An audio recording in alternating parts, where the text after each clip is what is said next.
जैसा कि कल के वीडियोस में हमने रिजोल्यूशंस के बारे में पढ़ा था, उसके बेसिक्स, एंड देन हमने रियलाइजेशन अकाउंट कैसे फॉर्म होता है हमने वो जाना था। आज हम रियलाइजेशन अकाउंट बनाने के लिए सीखेंगे और मैं आपको जो सॉल्यूशंस करवा रहा हूं वो टीएस ग्रेवाल बुक का एक्सरसाइज क्वेश्चन नंबर 18। तो आइए मैं एक बार वो क्वेश्चंस बता दूं। क्वेश्चंस क्या कहता है? Ramesh and Umesh were partners in a firm sharing profit in the ratio of their capital. On 31st March 2013, their balance sheet was as follows. Balance sheet के लायबिलिटी साइड में क्रेडिटर्स गिवन है, workman compensation given है, general reserve given है, Ramesh current account given है and capital account of Ramesh and Umesh given है। ऑसेट side में bank given है, debtors, stock, furniture, machinery, Umesh current account. ये हमारा बैलेंस शीट है। एंड देन हमारे पास एडिशनल इंफॉर्मेशन है जिसमें ये बताया गया है कि कौन सा असेट कितने में रियलाइज हो रहा है और कौन सा लायबिलिटी कितने में रियलाइज हो रहा है। तो सबसे पहले मैं आपको रिकैप कर दूं, रियलाइजेशन अकाउंट में असेट हमेशा डेबिट साइड में ट्रांसफर होता है बैलेंस शीट से। आप रियलाइजेशन अकाउंट बनाओगे अपने बैलेंस शीट को ध्यान में रखते हुए और सबसे पहले रियलाइजेशन अकाउंट में ट्रांसफर करोगे असेट को और लायबिलिटीज को। बैलेंस शीट से असेट साइड से जो भी आपके आइटम्स होंगे वो रियलाइजेशन के डेबिट साइड में ट्रांसफर हो जाएगा और जितने भी लायबिलिटीज हैं वो क्रेडिट साइड में ट्रांसफर हो जाएगा। जैसा कि मैंने आपको पहले बताया हुआ है कि लायबिलिटी साइड से पार्टनर्स का कैपिटल, पार्टनर्स का लोन अकाउंट, पार्टनर्स का current account, reserve, general reserve, contingency reserve, profit and loss transfer नहीं होता। एंड वर्कमैन कंपनसेशन ट्रांसफर तो होता है लेकिन उसके कुछ कंडीशंस होते हैं, कब ट्रांसफर होगा कब नहीं होगा वो भी हम डिस्कस कर चुके हैं। इन्वेस्टमेंट फ्लक्चुएशन फंड ट्रांसफर तो होता ही है लेकिन बस एक कंडीशन में वो ट्रांसफर नहीं होता, जब बैलेंस शीट के लायबिलिटी साइड में आईएफएफ तो गिवन है बट बैलेंस शीट के एसेट साइड में इन्वेस्टमेंट गिवन नहीं है, तब हमारा इन्वेस्टमेंट फ्लक्चुएशन फंड ट्रांसफर नहीं होता। तो अब हम देखते हैं कि हमारे क्वेश्चन में लायबिलिटी साइड में क्या क्या गिवन है। तो सबसे पहले हमें गिवन है क्रेडिटर्स, और जैसा कि मैंने आपको बताया कि बैलेंस शीट से जब आप रियलाइजेशन अकाउंट में ट्रांसफर करोगे लायबिलिटीज को तो वो होगा आपका क्रेडिट साइड में ट्रांसफर। तो आप लिखोगे बाय क्रेडिटर्स और इनका जो बुक वैल्यू है 1,70,000, आप उतना ही अमाउंट को ट्रांसफर करोगे। एक बात मैं आप लोगों को फिर से बता दूं, रियलाइजेशन अकाउंट में असेट एंड लायबिलिटीज ट्रांसफर तो होते हैं लेकिन सिर्फ वो जो बैलेंस शीट के अंदर हैं। एडिशनल इंफॉर्मेशन कभी ट्रांसफर नहीं होता, इस बात को आप लोग याद रखना। ट्रांसफर सिर्फ वो असेट वो लायबिलिटीज होंगे जो बैलेंस शीट के अंदर होगा और उनमें से कौन कौन ट्रांसफर होंगे और कौन नहीं होंगे ये मैं आपको अभी अभी जस्ट डिस्कस करा हूं। क्रेडिटर्स ट्रांसफर हो जाएगा। वर्कमैन कंपनसेशन रिजर्व अब ट्रांसफर होगा या नहीं होगा सब्जेक्ट टू कंडीशन। तो सबसे पहली बात हमारे बैलेंस शीट में तो है, क्या एडिशनल इंफॉर्मेशन में उसके बारे में कोई इंफॉर्मेशन है? नहीं है। इसका मतलब बैलेंस शीट के अंदर में वर्कमैन हो and there is no information regarding workman compensation claim in additional information, then it will not be transferred to realization account.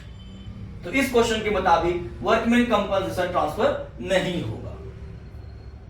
दूसरा जनरल रिजर्व। जनरल रिजर्व हम खुद क्रिएट करते हैं, ये भी ट्रांसफर नहीं होता है। रमेश करंट अकाउंट जैसा कि मैंने डिस्कस करा कि पार्टनर्स का कैपिटल अकाउंट और पार्टनर्स का करंट अकाउंट और पार्टनर्स का लोन ट्रांसफर नहीं होता। तो ना तो रमेश करंट अकाउंट ट्रांसफर होगा, ना ही हमारा रमेश का कैपिटल और रमेश का कैपिटल ट्रांसफर होगा। मतलब लायबिलिटी साइड से सिर्फ और सिर्फ जो ट्रांसफर होगा वो होगा क्रेडिटर्स, इस क्वेश्चन के मुताबिक। अब आते हैं असेट को ट्रांसफर करेंगे, और जैसा हमारा कॉन्सेप्ट कहता है कि बैलेंस शीट से असेट को जब आप ट्रांसफर करो रियलाइजेशन में तो डेबिट साइड में करो।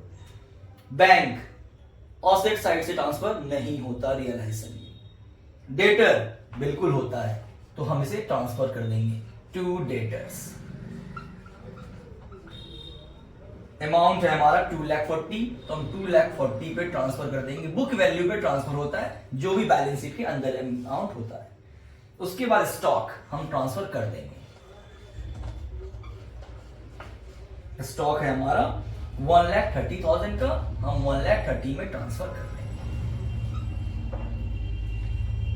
उसके बाद फर्नीचर हम कर देंगे ट्रांसफर। फर्नीचर भी ट्रांसफर होता है टू फर्नीचर। वैल्यू है हमारा 2 लाख, हम 2 लाख ट्रांसफर कर देंगे। फिर है मशीनरी, हम ट्रांसफर कर देंगे।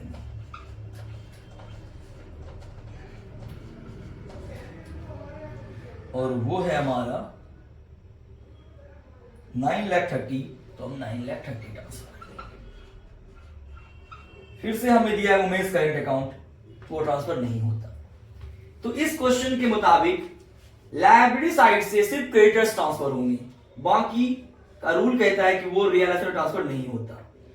असेट साइड से बैंक और उमेश करंट को छोड़ करके जितने भी असेट हैं वो ट्रांसफर हो जाएंगे।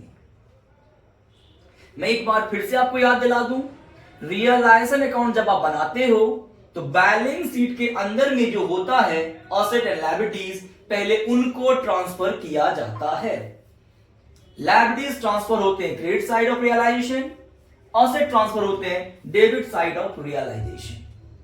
तो पहला काम हमने ट्रांसफर करने का कर दिया। सबसे पहले जब भी आप बनाओ रियलाइजेशन तो ट्रांसफर की एंट्री करोगे। अब हम एक एक एडिशनल इंफॉर्मेशन को पढ़ेंगे और देखेंगे कि असेट एंड लायबिलिटीज कितने में रियलाइज हो रहा है। Ramesh took over 50% of stock at 10,000 less than book value। इसका क्या मतलब हुआ? जो हमारा स्टॉक है 1,30,000 का, उसका 50%, देखिए यहां पे working note 1,30,000 is the total amount of stock.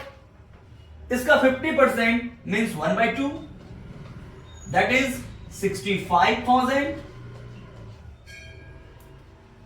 Less 10,000 then book value. तो less means minus, that is 55%। बोलना क्या चाह रहा है? जो हमारा पार्टनर रमेश है वो फर्म का जो स्टॉक है 1,30,000 का पूरा नहीं ले जा रहा, उसका 50%।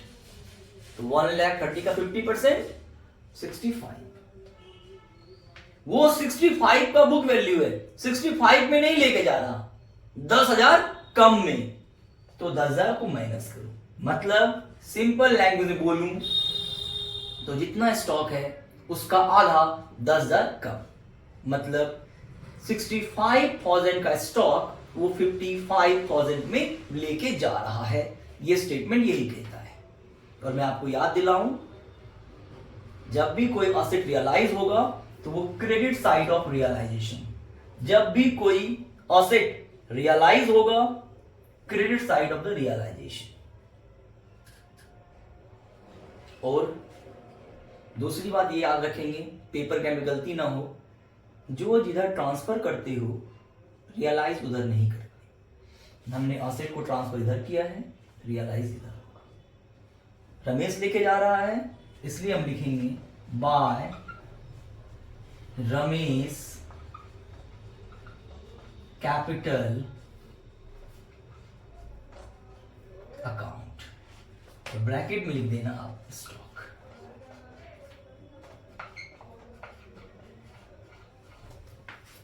अगर कोई पार्टनर कोई एसेट लेके जाएगा तो उसके नाम से लिखेंगे, और बैंक और कैश से होगा तब वो बैंक और कैश लिखेंगे। तो हमारा पहला पार्ट क्या था? Ramesh took over 50% of stock at less 10 than book value. अगला बोल रहा है द रिमेनिंग स्टॉक, रिमेनिंग अब कितना बचेगा? इतना तो था हमारा, उसका आधा लेके गया है, तो रिमेनिंग कितना बचेगा? रिमेनिंग 65,000 ही बचेगा। ये हमारा रिमेनिंग स्टॉक है। जितना था उसका आधा रमेश लेके गया, जो बचा वो रिमेनिंग इतना। Was sold at a loss of 50%। अब जितने का स्टॉक है इसको 15,000 के लॉस पे सेल किया गया, मतलब 15,000 के कम अमाउंट पे सेल किया गया, मतलब 65 का स्टॉक 50 में सेल कर दिया। यहां पे कुछ भी नहीं बोला गया है कि कौन पार्टनर लेके गया है, इसका मतलब पार्टनर्स लेके नहीं गया। तो कैसे रियलाइज हुआ? बैंक से। If no information is given कि वो कैसे रियलाइज हुआ है तो समझेंगे बैंक से। तो लिखेंगे यहां पे बाय बैंक अकाउंट, ब्रैकेट में आप लिख दोगे एसेट रियलाइज्ड। सबसे पहले हम स्टॉक का जिक्र कर देते हैं जिसका हमने अमाउंट निकाल लिया है 50,000। पहला एडिशनल इंफॉर्मेशन मेरा कंप्लीट हुआ। पहले में दो पार्ट है। पहला पार्ट बोलता है कि जितना हमारा स्टॉक है उसका 50% रमेश लेके जा रहा है, तो हमने पहले 50 निकाला। अब जो उसकी बुक वैल्यू आई उतने में नहीं लेके जा रहा, उससे 10,000 कम में लेके जा रहा है, 10,000 माइनस कर दिया। अगला पार्ट बोल रहा है जो बाकी का स्टॉक बच गया तो बाकी उतना ही बचेगा, उसको 15,000 के लॉस पे सेल कर रहा है। अगर पार्टनर लेके जाता है उसके नाम से लिखते हैं, और अगर बैंक से होता है या कोई इंफॉर्मेशन नहीं होता है बैंक समझते हैं। अगला पार्ट बोल रहा है कि debtors were realised at a discount of 5%। What is the amount of debtor? 2,40,000। तो जो हमारा डेटर है वो पूरे में रियलाइज नहीं हो रहा है, 5% के डिस्काउंट पे हो रहा है। तो 5% का डिस्काउंट हुआ 12,000, मतलब जो हमारा डेटर 2,40,000 का है वो सेल हो रहा है 2,28,000 में। वो यहां लिख देंगे। इसके बारे में भी कोई इंफॉर्मेशन नहीं है, इसका मतलब ये भी बैंक से रियलाइज हुआ है। बोला डेटर रियलाइज हुआ है 5% के डिस्काउंट पे, तो जितना डेटर है उसका 5% निकालिए, जो आएगा उसमें से माइनस कीजिए, उतने में वो सेल हो गया है, मतलब उसका पेमेंट हमें 2,28,000 आ रहा है। अगला, furniture was taken over by Umesh for 50। फिर यहां पे जो दूसरा पार्टनर उमेश है वो फर्नीचर लेके जा रहा है। तो मैंने आपको भी बताया कि अगर पार्टनर लेके जाता है तो हम पार्टनर का कैपिटल अकाउंट से लिख देते हैं। तो हम लिख देंगे टू उमेश कैपिटल अकाउंट, और ब्रैकेट में आप लिख दोगे फर्नीचर, और यहां साफ शब्दों में बोला गया है कि ये लेके गया है 50,000 में, तो हम 50,000 लिख देंगे, और इनको ऐड करके आप लिख सकते हो यहां। थोड़ा सा हम इसको एक काम करते हैं,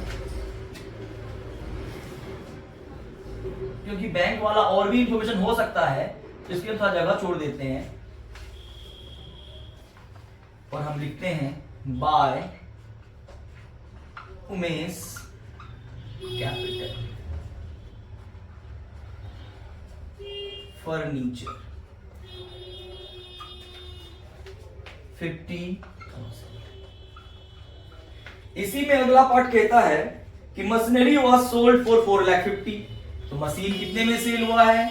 4,50,000 में।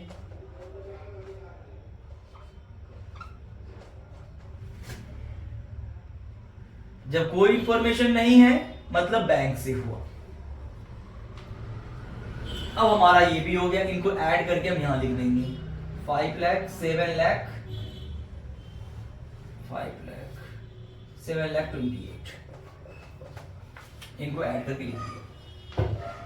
अगला है हमारा creditors were paid in full. हमारा क्रेडिटर्स कितने का है 1,70,000, पेमेंट कितने का हुआ है फुल मतलब पूरा पेमेंट, और लायबिलिटी को हम रियलाइज इधर करते हैं डेबिट साइड में, लिखेंगे टू बैंक अकाउंट, ब्रैकेट में लिख देंगे हम क्रेडिटर्स 1,70,000। एंड नेक्स्ट पॉइंट कहता है कि there was an unrecorded bill, एक अनरिकॉर्डेड बिल है रिपेयर के नाम पे, कितने का 1,60,000 का, वो कितने में हुआ है सेटल 1,40,000, मतलब इस लायबिलिटी का भी रियलाइजेशन हो चुका है, जो कि रिकॉर्ड नहीं था, पहले नहीं था मालूम हमें, बाद में हमको मालूम हुआ। अनरिकॉर्डेड बिल कितने का था 1,60,000 का, लेकिन पेमेंट कितना करना पड़ रहा है 1,40,000। तो जितना पैसा जाए या जितना आए बस वो लिखना होता है, लॉस हुआ या प्रॉफिट इससे हमें कोई मतलब रियलाइजेशन अकाउंट में नहीं होता। कितना पैसा आएगा वो लिख देंगे, जो देना पड़ जाएगा वो लिख देंगे। चलिए एक बार मैं आपको बताऊं फिर से, जब आप बनाओगे रियलाइजेशन अकाउंट तो सबसे पहले पूरी क्वेश्चंस को पढ़ लोगे, फिर बैलेंस शीट को ध्यान में रख करके आप सारे असेट सारे लायबिलिटीज को रियलाइजेशन में ट्रांसफर कर दोगे। असेट ट्रांसफर होता है डेबिट साइड में, लायबिलिटीज ट्रांसफर होते हैं क्रेडिट साइड में। बैलेंस शीट के अंदर में जो होता है सिर्फ वही ट्रांसफर होता है, उनमें से क्या होगा क्या नहीं होगा हम डिस्कस कर चुके हैं। फिर एडिशनल इंफॉर्मेशन के हेल्प से जितने भी असेट रियलाइज हुए हैं, अगर पार्टनर्स लेके गया है तो पार्टनर्स के नाम से, और अगर कोई जिक्र नहीं है तो बैंक के नाम से। असेट हमेशा रियलाइज होता है क्रेडिट साइड में, लायबिलिटीज जो रियलाइज हो रहा है वो करेंगे डेबिट साइड में। बैंक से हुआ तो बैंक का नाम लिखेंगे, पार्टनर ने पे कर दिया तो पार्टनर्स का नाम लिखेंगे। एक बात और जो ध्यान में रखेंगे कि क्या सारे लायबिलिटीज के बारे में एडिशनल इंफॉर्मेशन में इंफॉर्मेशन दिया गया है। क्यों? क्योंकि लायबिलिटीज के बारे में अगर एडिशनल इंफॉर्मेशन में इंफॉर्मेशन ना भी दिया गया हो तब भी उसको हम रियलाइज करते हैं। सपोज करो कि हमारा क्रेडिटर्स 1,70,000 का है और इसके बारे में बाहर में तो है इंफॉर्मेशन, अगर नहीं बोलता कुछ, जैसे हमारा बोला हुआ है ना कि creditors were paid in full, अगर ये नहीं बोलता तो तब भी इसका पेमेंट करते और इसी नाम से करते और पूरे अमाउंट से करते। तो जब लायबिलिटी के बारे में कोई इंफॉर्मेशन ना हो तब भी आप उसको रियलाइज करोगे डेबिट साइड में बैंक के नाम से, और उतने अमाउंट से करोगे जितना बैलेंस शीट में मेंशन है। ये वाले कॉन्सेप्ट याद रखोगे। कभी कभी क्या होता है कि क्वेश्चंस में लायबिलिटीज के बारे में कोई इंफॉर्मेशन दिया हुआ नहीं होता कि वो कितने में रियलाइज हुआ है। इस बात को याद रखोगे, लायबिलिटीज हर हाल में रियलाइज होता है। अगर इंफॉर्मेशन नहीं है तो जितने का हमारे ऊपर लायबिलिटी है हमारे बैलेंस शीट में उतने ही अमाउंट में वो रियलाइज हो जाएगा। Am I clear? ठीक है, इसके बाद अब आप क्या करोगे प्लस माइनस करोगे और आप देखोगे कि कौन सा साइड हमारा ज्यादा है, क्रेडिट वाला या डेबिट वाला। तो उसको हम क्या करेंगे रफली प्लस करेंगे पहले दोनों ही साइड को। ये हमें दिख रहा है 1,70,000 से, उसके बाद ये हो गया 8,98,000, 9,48,000, 9,48,000 में आप 55 को ऐड कर दो फिर में 10,03,000 के आसपास ये दिख रहा है। ये देख लेते हैं कितना है, 2, 1, 3, 2, 5, 14, 15, 16, 17, 3, 5, 14, 15, 16, 17, 18,10 तो 18,10,000 ये हो रहा है, 10,03,000 के आसपास ये हो रहा है। तो टोटल जो हमारा लॉस है, ठीक है, 8,07,000 का सही आ रहा है, 8,07,000 का लॉस हो गया। तो हम लॉस को यहाँ लिखेंगे, पहले यहाँ पे लिखेंगे 18,10,000। जो साइड ज्यादा होता है उसकी टोटलिंग हम बोथ साइड कर देते हैं, और लॉस को डिस्ट्रीब्यूट यहां किया जाता है इस नाम से, by loss on realisation transferred to partners current account. अब बोलोगे सर यहाँ पे आपने करेंट अकाउंट क्यों लिखा? क्योंकि यहाँ पे पार्टनर्स के करेंट अकाउंट भी गिवन है, तो हम करेंट अकाउंट में ट्रांसफर कर देंगे। हमारा एक पार्टनर है रमेश, दूसरा पार्टनर है उमेश, और इसको बांटने के लिए बोला गया है कैपिटल रेशियो में, और इनका कैपिटल है 7:3, मतलब 7 लाख और 10 लाख, सॉरी 7 लाख और 3 लाख है, तो रेशियो हो गया 7:3। अब जो हमारा लॉस है 8,07,000 का, इसको हम डिस्ट्रीब्यूट कर देते हैं उनके रेशियो में। 8,07,000 multiply by 7 and divide by 10, तो ये आ जाएगा 5 लाख, पहले रमेश है ना, 5,64,000 एंड देन 8,07,000 को फिर से हम कर देंगे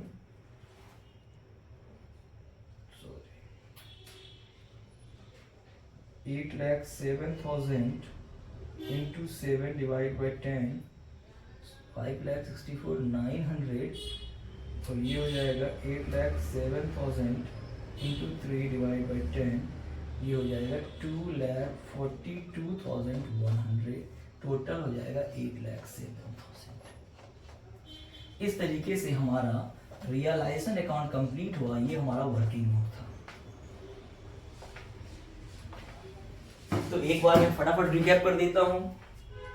जितने भी लायबिलिटीज हैं इधर ट्रांसफर कर दीजिए, जितने भी असेट्स हैं यहां ट्रांसफर कर दीजिए। जो भी इंफॉर्मेशन है उसके मुताबिक असेट को रियलाइज इधर कीजिए, लायबिलिटीज को रियलाइज इधर कीजिए। पार्टनर्स लेके गया तो पार्टनर्स के नाम से, और कोई जिक्र नहीं है तो बैंक के नाम से। लायबिलिटीज को रियलाइज इधर कर दीजिए।